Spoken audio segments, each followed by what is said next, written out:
Diceritakan, Patih Pulaswo, yaitu cucu Batara Kala yang dulu menyerah kalah kepada Prabu Brahmanaraja saat masih bernama Resi Brahmana, telah melarikan diri dari penjara negara Gilingwasi, dan bersembunyi di alas roban. Setelah keadaan aman dan memiliki banyak pengikut, ia kemudian mendirikan istana Medang Kumuung dan menjadi raja di sana, bergelar Prabu Pulaswo.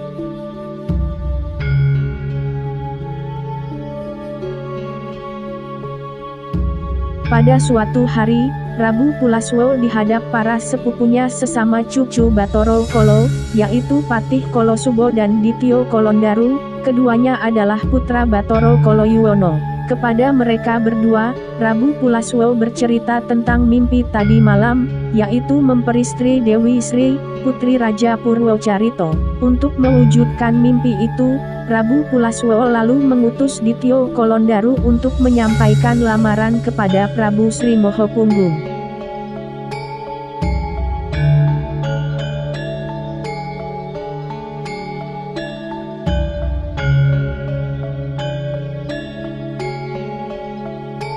Diceritakan, Prabu Sri Mohopunggung di istana Purwocarito, dihadap Patih Muda Batara dan Raden Wandu. Saat itu Prabu Sri Mohopunggung sedang bersedih karena anak pertama dan kedua, yaitu Dewi Sri dan Raden Sadono, telah pergi meninggalkan istana tanpa pamit. Awal permasalahannya ialah, Prabu Sri Mohopunggung hendak menjodohkan Raden Sadono dengan Dewi Panitro, putri Aryo Partoko. Akan tetapi, Raden Sadono tidak bersedia dan memilih kabur pada malam hari, karena sang ayah terus-menerus memaksa. Mendengar adik kembarnya telah pergi, Dewi Sri ikut pergi pula untuk mencarinya, tanpa membawa pengawal seorang pun. Pada saat itulah, Ditya Kalondaru tiba di istana Purwocarito menghadap Prabu Sri Mohopunggung, untuk menyampaikan lamaran dari rajanya. Prabu Sri Mohopunggung tidak dapat memberikan jawaban, karena Dewi Sri telah hilang dari istana demi mencari keberadaan Raden Sadono. Apabila Ditya Kalondaru bisa menemukan dan membawa pulang Dewi Sri, maka Prabu Sri Mohopunggung berjanji akan menerima lamaran Prabu Pulaswo. Ditya Kalondaru menerima persyaratan yang diajukan Prabu Sri Mohopunggung. Ia lalu mohon pamit, dan mengerahkan Aji Penggandan untuk menelusuri bau jejak langkah Dewi Sri.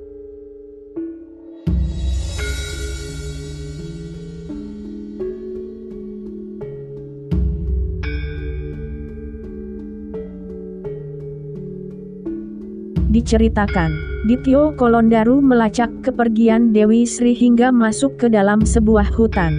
Di sana, ia bertemu seorang pencari kayu bernama Wadono, dan bertanya kepadanya apakah pernah melihat seorang wanita cantik lewat di situ. Wadono menjawab tidak tahu. Ditya Kalondaru merasa kesal, dan langsung membunuh pencari kayu itu.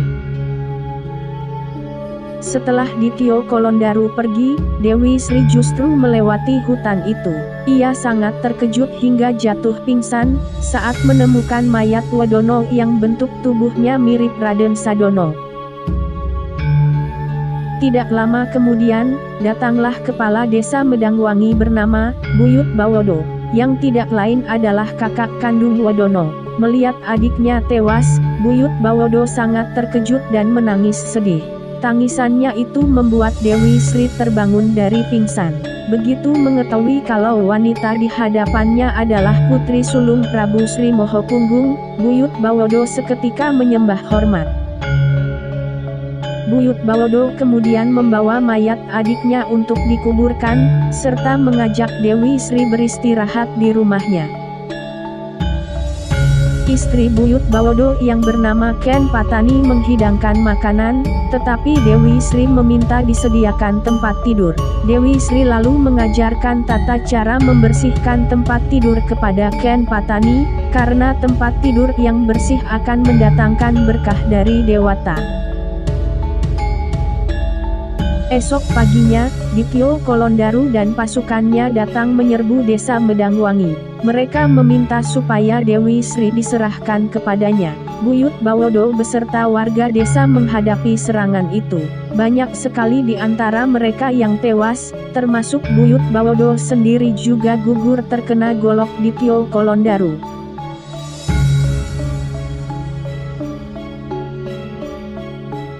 Sementara itu, Dewi Sri dan Ken Patani berhasil lolos meninggalkan desa Medangwangi. Mereka kemudian sampai di rumah kepala desa Karanglengki yang bernama Buyut Kromo. Kebetulan Ken Patani mengenal istri Buyut Kromo yang bernama Biang Sombo.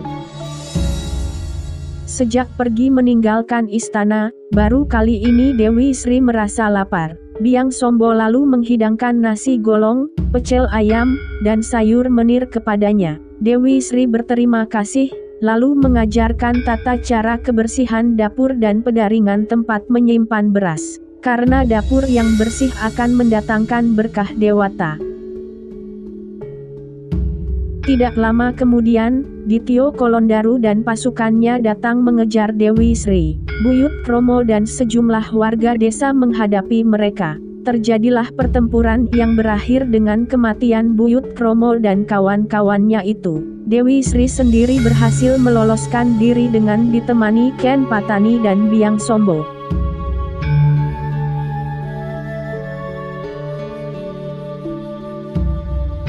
Perjalanan Dewi Sri dan kedua janda pengikutnya telah sampai di desa Kalimarko. Mereka bertemu seorang remaja bernama Sinduro, yang sedang memetik bunga di taman. Sinduro lalu mengantarkan rombongan Dewi Sri itu menemui kedua orang tuanya, yaitu Buyut Radimo dan Ken Sangket. Dewi Sri disambut dengan penuh hormat oleh pasangan itu. Dewi Sri kemudian mengajarkan tata cara merawat taman dan kebun, serta bagaimana cara sesajinya. Buyut Radimo dan Ken Sangket sangat berterima kasih.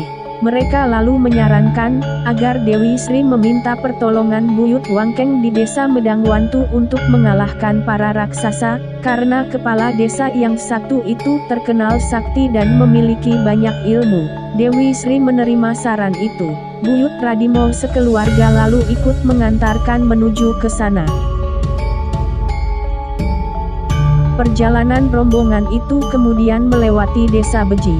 Di sana, Dewi Sri mengobati hewan ternak milik Umbul Manggolo yang terkena penyakit. Dewi Sri juga mengajarkan tata cara merawat kandang kepadanya. Setelah itu perjalanan dilanjutkan, dan Umbul Manggolo ikut serta mengantarkan sang Dewi. Rombongan Dewi Sri selanjutnya tiba di desa Bogo, di mana si kepala desa yang bernama Buyut Warahas dan istrinya yang bernama Ken Pitengan, sedang memilih padi di lumbung karena diserang hama ulat merah. Dewi Sri ikut membantu mengajarkan mantra penolak hama, lalu mengajarkan tata cara merawat lumbung kepada mereka berdua. Dewi Sri juga mengganti nama Ken Pitengan menjadi Ken Martani, karena nama Pitengan dianggap kurang baik dan dapat mengundang datangnya hama. Adapun nama Buyut Warahas juga diganti menjadi Buyut Muskolo, sebagai bentuk pengharapan agar lumbung dan sawahnya tidak diserang hama lagi. Dewi Sri kemudian melanjutkan perjalanan, dengan jumlah pengiring yang semakin bertambah banyak. Dewi Sri akhirnya sampai di desa Medangwantu, di mana Buyut Wangkeng sedang menjemur padi, sedangkan istrinya yang bernama Ken Sani, sedang menabuh lesung hendak menumbuk padi. Dewi Sri sangat senang mendengar suara tetabuhan itu, dan memerintahkan Ken Sani supaya melestarikan ini sebagai tradisi masyarakat Jawa. Buyut Wangkeng dan Ken Sani mematuhi, lalu mereka mengadakan perjamuan, tetapi Dewi Sri hanya memilih minum air kelapa muda saja. Dityo Kolondaru dan pasukan raksasa, akhirnya tiba di desa Medangwantu dan meminta supaya Dewi Sri diserahkan kepadanya. Buyut Wangkeng dan murid-muridnya maju menghadapi. Terjadilah pertempuran seru di desa itu. Baru kali ini Dityo Kolondaru mendapatkan lawan yang seimbang. Ia akhirnya mengerahkan aji pengasrepan, membuat Buyut Wangkeng dan murid-muridnya lumpuh kedinginan. Dityo Kolondaru lalu menangkap Buyut Wangkeng dan hendak membunuhnya.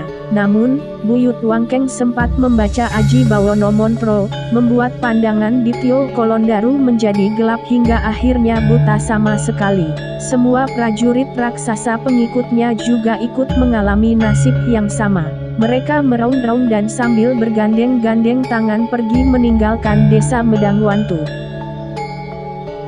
Pada saat itulah, datang murid Buyut Wangkeng yang bernama Buyut Sondong dari desa Medanggowong.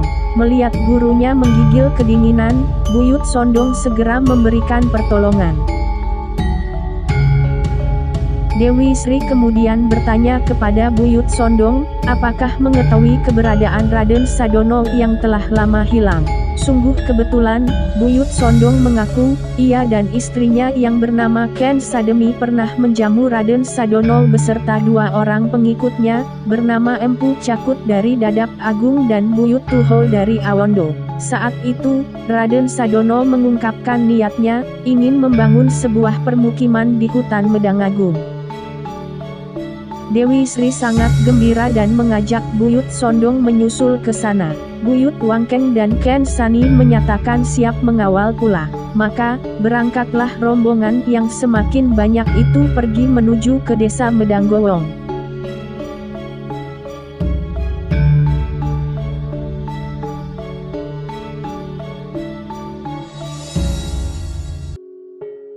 Diceritakan, Dityo Kolondaru dan para pengikutnya yang kehilangan penglihatan, akhirnya tersesat sampai ke sebuah pegunungan. Mereka berjalan menabrak-nabrak, dan menghancurkan bebatuan yang menghalangi.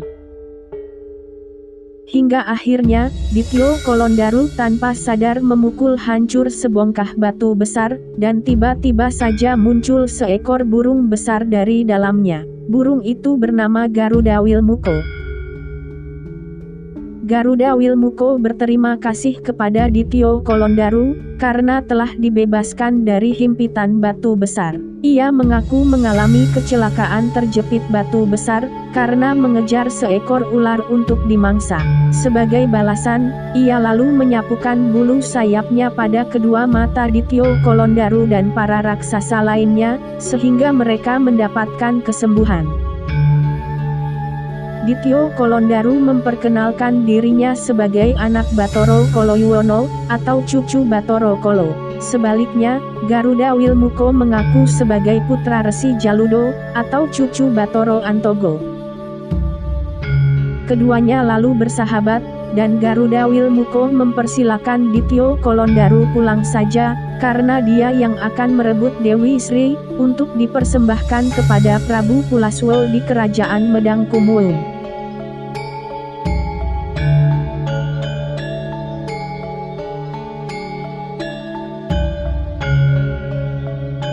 Diceritakan, rombongan Dewi Sri telah sampai di desa Medanggowong. Mereka kemudian hendak melanjutkan perjalanan menuju ke hutan Medangagung. Tiba-tiba, Garuda Wilmuko muncul dan langsung menyambar tubuh Dewi Sri untuk dibawa terbang ke angkasa. Para pengikutnya menjerit-jerit, tapi tiada seorang pun yang dapat menolong. Dewi Sri yang dicengkeram Garuda Wilmuko, menangis dan berteriak meminta pertolongan kakeknya, yaitu Batoro Wisnu. Pada saat itulah, muncul seekor Garuda, bernama Garuda Winantayo, yang merupakan putra Garuda Nartiwinoto, atau cucu Garuda Bribrahmo, atau cicit Garuda Brihawan, kendaraan Batoro Wisnu. Mendengar tangisan Dewi Sri, Garuda Winantayo segera menerjang Garuda Wilmuko. Akibatnya, tubuh Dewi Sri terlepas dari cengkeraman, dan meluncur jatuh ke tanah. Garuda Winantayo hendak menyambar Dewi Sri, tetapi Garuda Wilmuko menyerangnya. Maka, terjadilah perkelahian antara dua burung besar itu. Sedangkan, nasib Dewi Sri akhirnya tak tertolong lagi. Ia tewas dengan tubuh hancur lumat menghantam bumi. Garuda Winantayo berhasil membunuh Garuda Wilmuko, lalu turun menghampiri jasad Dewi Sri dan menangisinya.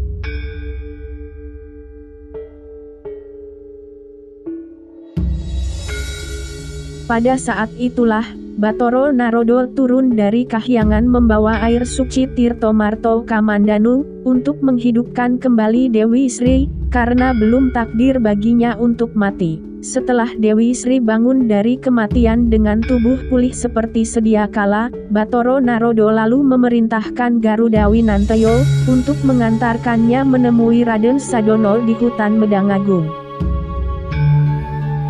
Dewi Sri lalu naik ke punggung Garuda Winanteyo, dan mereka pun terbang menuju ke hutan Medangagung.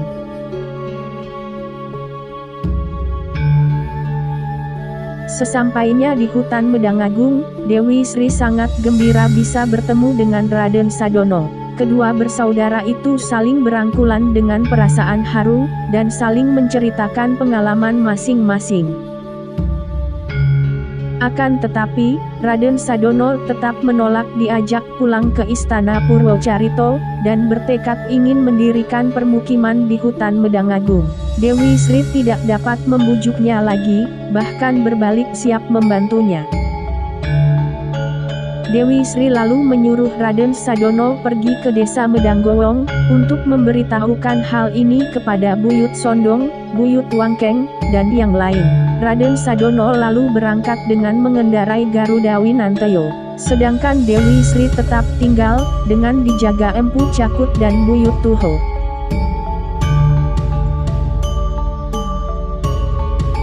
Dalam perjalanan, Raden Sadono berjumpa Dityo Kolondaru dan pasukannya. Raden Sadono dan Garuda Winanteyo kemudian turun dari angkasa, dan menyerang kawanan raksasa yang selalu mengejar Dewi Sri itu. Terjadilah pertempuran, di mana satu persatu prajurit raksasa tewas terkena panah Raden Sadono, atau dipatuk Garuda Winanteyo. Dityo Kolondaru yang tinggal seorang diri, mengamuk menyerang Raden Sadono. Karena raksasa yang satu ini tidak mempan senjata, Raden Sadono lalu mengerahkan Aji Bayuroto, membuat tubuh Dityo Kolondaru terlempar sejauh-jauhnya.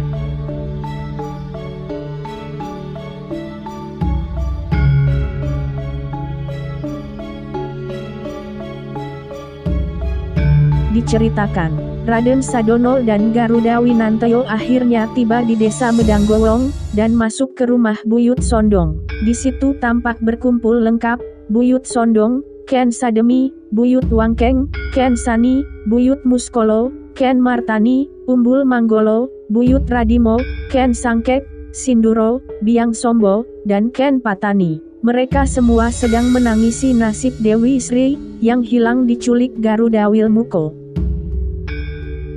Raden Sadono menceritakan kepada mereka, bahwa kakaknya telah selamat dari penculikan itu, dan saat ini sedang menunggu di hutan Medangagung. Buyut Sondong dan lainnya sangat gembira. Mereka kemudian beramai-ramai berangkat menuju ke sana. Raden Sadono juga meminta mereka supaya membawa bibit tanaman, untuk membangun lahan pertanian sesuai perintah Dewi Sri. Dewi Sri di hutan Medangagung menyambut kedatangan para pengikutnya itu. Mereka lalu bergotong royong membuka hutan Medangagung, menjadi sebuah permukiman baru. Dewi Sri prihatin melihat Biang Sombo dan Ken Patani telah menjadi janda karena suami mereka, yaitu Buyut Kromo dan Buyut Bawodo, tewas dibunuh Dityo Kolondaru demi membela dirinya. Maka, Dewi Sri lalu menjodohkan kedua janda itu dengan pengikut Raden Sadono, yaitu Biang Sombo dengan Empu Cakut, sedangkan Ken Patani dengan Buyut Tuho. Mereka mematuhi dan menerima perjodohan itu dengan senang hati. Demikianlah, Dewi Sri dan Raden Sadono telah selesai membuka hutan Medangagung menjadi sebuah permukiman baru, yang kemudian diberi nama Desa Sringawanti.